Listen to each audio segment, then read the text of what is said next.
अपनी कार से हाईवे पे ट्रेवल कर रहा था। दोपहर का टाइम था और वो अपने मजे में अपनी धुन में गाड़ी चला रहा था। आगे एक पुल था जिसके नीचे नदी थी। जब वो आदमी पुल क्रॉस कर रहा था तो अचानक उसको लगा कि गाड़ी चलाने में कुछ दिक्कत हो रही है, कुछ प्रॉब्लम आ रही है। उसको अंदाजा हो गया था कि गाड़ी का कोई ना कोई टायर तो पंक्चर हुआ है। उसने उसी वक्त गाड़ी साइड पे लगाई, उतर के देखा कि लेफ्ट साइड का पीछे वाला टायर पंक्चर हो गया।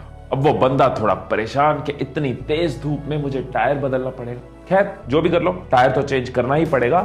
उसने गाड़ी में से जैक निकाला, जैक को फिट किया, उसके बाद टायर के बोल्ट्स खोले और उनको एक साथ साइड में रख दिया। अब वो टायर को निकालने लगा। उसने जोर लगाया, झटके से पीछे खींचा। इसी दौरान उसका पाउंड बोल्ट्स पे लगा और चारों बोल्ट नदी में गिर गए। अब वो बंदा भयंकर वाला परेशान, टेंशन में, स्ट्रेस में। अब क्या होगा?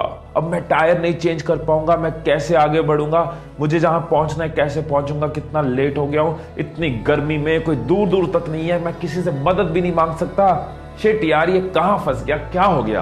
अब वो निराश होकर खड़ा, उसकी सोच काम नहीं कर रही, क्योंकि जब भी वो सोचने बैठता है उसको एक ही बात बार बार याद आती है कि सारे बोल्ट नीचे गिर चुके हैं और वो आगे नहीं जा सकता।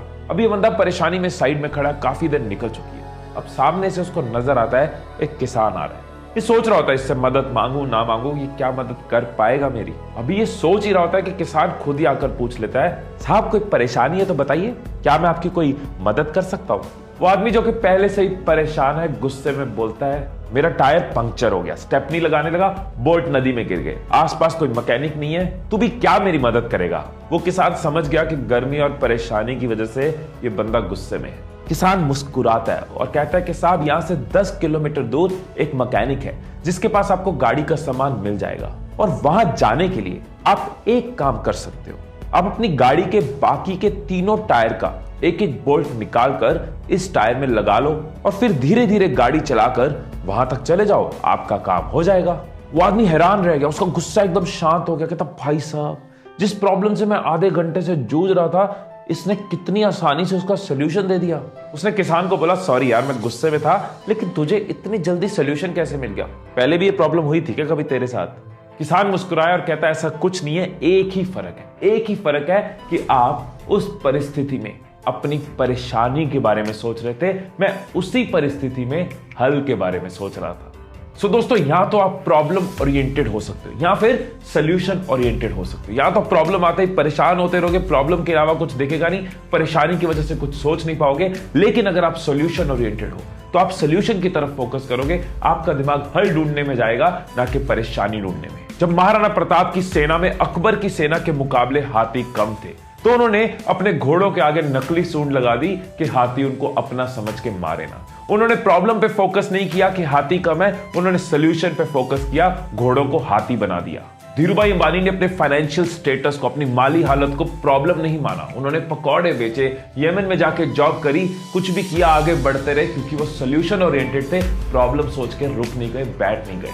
महात्मा गांधी, भगत सिंह, चंद्रशेखर आजाद, सुभाष चंद्र बोस और ऐसे कई नाम, इन लोगों ने प्रॉब्लम पे फोकस नहीं किया, हम तो गुलाम है, हम तो स्लेव है, गुलामी में रहना पड़ेगा। इन्होंने सोल्यूशन पे फोकस किया कि कैसे देश को आजाद कर सकते हैं। एक और नाम जो मैं आपको बताना चाहूंगा, जिसकी आवाज मैं अभी से सुन पा रहा हूं, वो है तुम। तुम्हारी आवाज कि तुम प्रॉब्लम ओरिएंटेड नहीं, सोल्यूशन ओरिएंटेड हो। आज से सोल्यूशन ओरिएंटेड हो। प्रॉब्लम्स हर जगह आएंगी, बिजनेस में आएंगी, पढ़ाई में आएंगी, रिलेशंस में आएंगी, लेकिन जो लोग प्रॉब्लम ओरिएंटेड होते हैं उनको परेशानी के अलावा कुछ नहीं दिखता, परेशानी की वजह से दिमाग चलता नहीं, हिम्मत और टूट जाती है। लेकिन जो लोग सोल्यूशन ओरिएंटेड होते हैं वो सीखते, आगे बढ़ते हैं, सोल्यूशन पे फोकस करते हैं, हल पे फोकस करते हैं और हिम्मत और जुड़ जाती है। वो संजू मूवी में गाना था ना, इन गर्दिशों के बादल पे चढ़ के, वक्त का गिरिबान पकड़ के, पूछना है जीत का पता, कर हर मैदान फतेह। अगर आपको भी हर मैदान को फतेह करना है तो ये बात याद रखना कि आपको प्रॉब्लम ओरिएंटेड नहीं, सोल्यूशन ओरिएंटेड बनना है। हिम्मत तोड़नी नहीं, हिम्मत बढ़ानी है। हर बार फोकस सोल्यूशन पे करना है, प्रॉब्लम की वजह से रुकना नहीं। Stay blessed, stay inspired and I love you all.